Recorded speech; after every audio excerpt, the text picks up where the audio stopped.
dealing with the problem of hepatitis. We all know about jaundice. So he is working on this particular problem. To a certain extent, overcome this deadly RNA virus. That is the implication of viruses.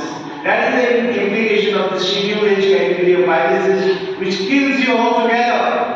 You come to this beautiful world, God gives you a beautiful life.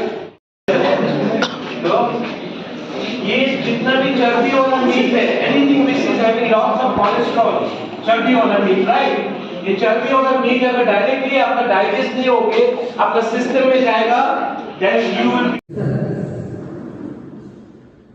Good day, everyone. I'll not take much of your valuable time. This is for 15-20 minutes. I am doing the page of 15-20 minutes and explain how you should have predicts. Throughout India, but primarily I come after the Northeast.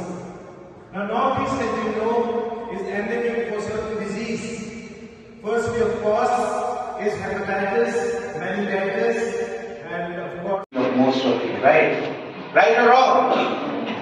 You eat something, you eat a fast food outside, you never bother whether that food is good for you or not. You just eat it and you rest. Jaundice किसको jaundice हुआ है? हाथ उठाइए. Jaundice. कितना जन को jaundice हुआ? Right? Jaundice is one चेहरा. Jaundice is one चेहरा of hepatitis B.